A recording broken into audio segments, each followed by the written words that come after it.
Delhi NCR समेत देश भर में बदला मौसम। पश्चिमी विक्षोभ और चक्रवाती हवाओं के चलते उत्तर भारत में आज से 24 तारीख तक गर्मी से राहत मिलने के आसार।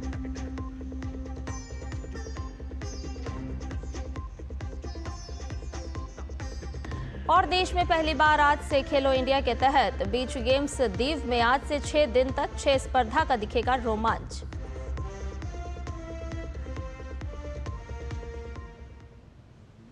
और आइए सभी खबरों को जान लेते हैं विस्तार से। शुरुआत करते हैं ऑपरेशन सिंदूर को लेकर। भारतीय सेना ने नए वीडियो को जारी किया है। इसमें सेना ने दिखाया है कि पाकिस्तान की तरफ से दागे गए ड्रोन को कैसे हवा में ही मार गिराया गया। वेस्टर्न कमांड ने वीडियो पोस्ट करते हुए लिखा कि हमने जमीन से आसमान की रक्षा की है।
तो ये है भारत का शौर्य और भारत का पराक्रम। जब कर्तव्य पथ पर हम मिसाइलें देखते हैं तो रोमांच पैदा होता है, लेकिन जब अपने कर्तव्य पर ये मिसाइलें निकलती हैं तो रोमांच पैदा नहीं होता बल्कि डर पैदा होता है, जो भारतीय सेना ने मुंहतोड़ जवाब दिया है। वहीं आगे बढ़ते हैं, आपको बताएं कि पंजाब के अमृतसर में भारतीय सेना ने गोल्डन टेम्पल पर बुरी नजर रखने वाले आतंकियों के मंसूबों को नाकाम कर दिया। अमृतसर में भारतीय सेना ने ऑपरेशन सिंदूर में इस्तेमाल हुए भारत के अवैध सैन्य उपकरणों का डेमो दिखाया।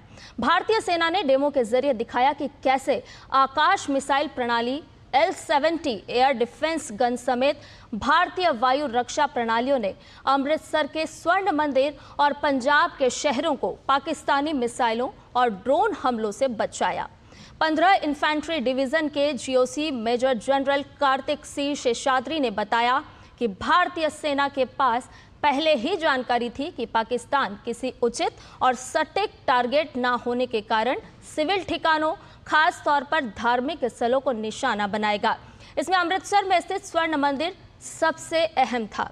मेजर जनरल कार्तिक सी शेषाद्री ने बताया कि भारतीय सेना ने तुरंत आधुनिक, अतिरिक्त और उपयुक्त एयर डिफेंस उपलब्ध कराया और स्वर्ण मंदिर पर एक आंच भी नहीं आने दी। 7 मई की रात को हमने पुख्ता जानकारी मिली कि पाक किसी भी उचित और वैध टारगेट के ना होने के कारण भारतीय सैन्य ठिकानों को और सिविल इलाकों को, खास तौर पर धार्मिक स्थलों को निशाना बनाएगा। इसमें अमृतसर में स्थित गोल्डन टेम्पल सबसे अहम था। हमें अतिरिक्त जानकारी ये भी मिली कि गोल्डन टेम्पल के ऊपर वो भारी तादाद में ड्रोन और मिसाइल से हमला करेगा। इसीलिए हमने तुरंत आधुनिक, अतिरिक्त एवं उपयुक्त एयर डिफेंस को उपलब्ध कराया और रणनीति के अनुसार गोल्डन टेम्पल को चारों ओर से एयर डिफेंस की सुरक्षा दी गई। क्योंकि हम इसके लिए तैयार थे, तो भारतीय सेना के आर्मी एयर डिफेंस के सतर्क और सशक्त योद्धाओं ने पाकिस्तान के नापाक इरादों को पूरी तरीके से ध्वस्त करते हुए ड्रोन और मिसाइल को पूरी तरह से विफल कर दिया और हमने गोल्डन टेम्पल पे एक आंच भी नहीं आने दी। वहीं रक्षा मंत्रालय ने कहा है कि ऑपरेशन सिंदूर भारत के रक्षा सिद्धांत में एक महत्वपूर्ण मोड़ साबित हुआ। इसमें तीनों सेनाओं के बीच तालमेल, रणनीतिक गहराई और तकनीकी विशेषज्ञता का प्रदर्शन किया गया। पहलगाम आतंकी हमले के बाद शुरू किए गए ऑपरेशन सिंदूर ने सटीकता, व्यावसायिकता और उद्देश्य के साथ तीनों सेनाओं की संतुलित प्रतिक्रिया को प्रदर्शित किया। विभिन्न एजेंसियों से मिली खुफिया जानकारी ने 9 प्रमुख शिविरों की पुष्टि की, जिन्हें आखिरकार ऑपरेशन में निशाना बनाया गया था। भारत की जवाबी कार्रवाई सावधानीपूर्वक बनी योजना और खुफिया नेतृत्व वाले दृष्टिकोण पर आधारित थी। इसने सुनिश्चित किया कि ऑपरेशन न्यूनतम अतिरिक्त क्षति के साथ संचालित हो।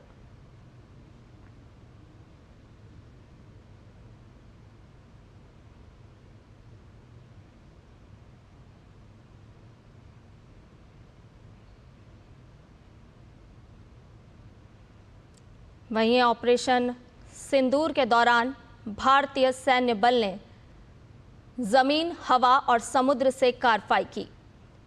इस दौरान भारतीय सेना, वायुसेना और नौसेना ने आपसी तालमेल का उम्दा प्रदर्शन किया। सेनाओं का शानदार प्रदर्शन देखने को मिला, जहां जमीन, हवा और समुद्र में बेहद सटीक समन्वित सैन्य कार्रवाई की गई।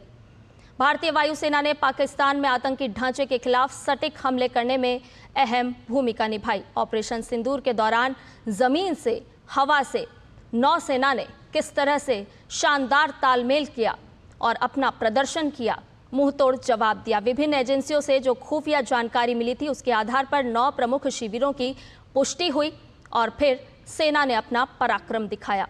ऑपरेशन सिंदूर में 9 आतंकी शिविरों को निशाना बनाया गया था। सारे ठिकाने ध्वस्त किए गए, बेहद ही सटीकता के साथ। तो सेना का शानदार प्रदर्शन ऑपरेशन सिंदूर के दौरान देखने को मिला। पूरी दुनिया ने देखा कि किस तरह से भारत की सेना ने ऑपरेशन सिंदूर के दौरान कितने तालमेल के साथ, सटीकता के साथ आतंकी ठिकानों को ध्वस्त किया।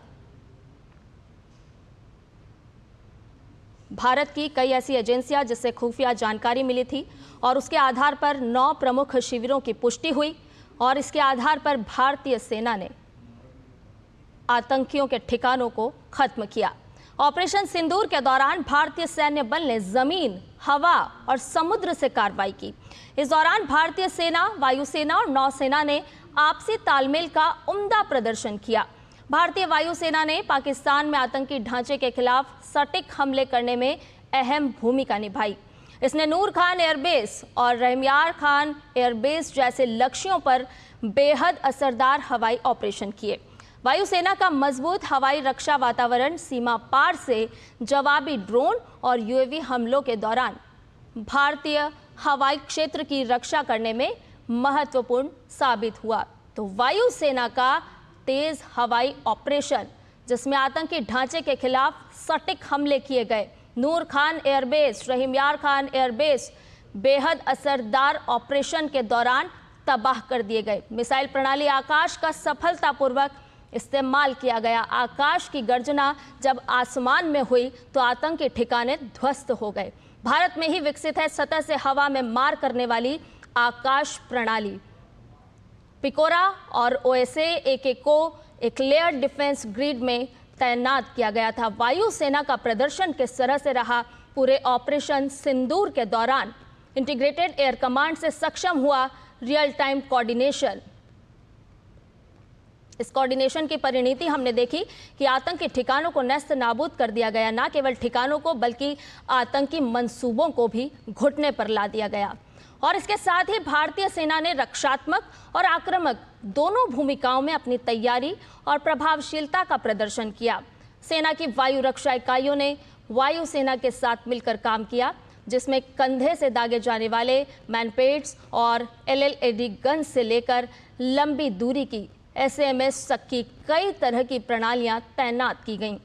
ये इकाइयां पाकिस्तान द्वारा लॉन्च किए गए ड्रोन और घूमते हुए हथियारों का मुकाबला करने में सहायक थी। पाकिस्तान की लाख कोशिशों के बावजूद भारतीय सेना मिलिट्री और सिविलियन इंफ्रास्ट्रक्चर की सुरक्षा सुनिश्चित करने में सफल रही।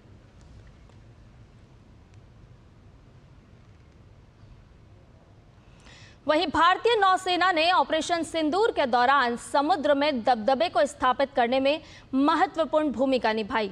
नौसेना ने MiG-29 के लड़ाकू जेट और प्रारंभिक हवाई चेतावनी हेलीकॉप्टरों से लैस अपने कैरियर बैटल ग्रुप CBG को तैनात किया। इसने समुद्री क्षेत्र में खतरों की निरंतर निगरानी और वास्तविक समय पर पहचान सुनिश्चित की। CBG ने एक पावरफुल एयर डिफेंस शील्ड बनाए रखी, जिसने खासकर मकरान तट से दुश्मन की हवाई घुसपैठ को नाकाम किया। नौसेना की उपस्थिति ने एक मजबूत व्यवस्था बनाई और अपने पश्चिमी समुद्र तट पर पाकिस्तानी हवाई हमलों को प्रभावी ढंग से रोका। नौसेना के पायलटों ने 24 घंटे उड़ानें भरी, जिससे इस क्षेत्र में भारत की तत्परता और रणनीतिक पहुंच का प्रदर्शन हुआ।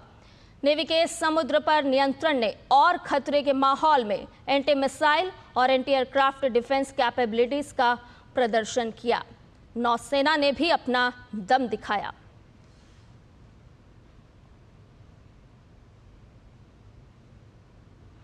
पाकिस्तान के आतंक के खिलाफ ऑपरेशन सिंदूर के बाद मोदी सरकार बड़ा कूटनीतिक कदम उठाने जा रही है, ताकि पूरी दुनिया के सामने पाकिस्तान को बेनकाब किया जा सके।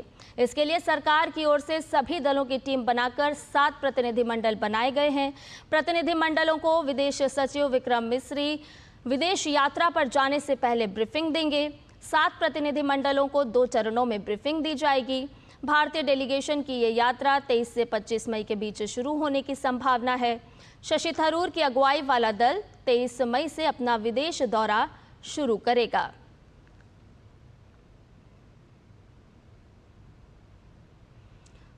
तो प्रतिनिधिमंडल में जो लोग प्रमुख हैं उनके नाम हम आपको बता रहे हैं। शशि थरूर कांग्रेस से, रविशंकर प्रसाद भारतीय जनता पार्टी की तरफ से, प्रतिनिधिमंडल के प्रमुख में संजय कुमार झा JDU से।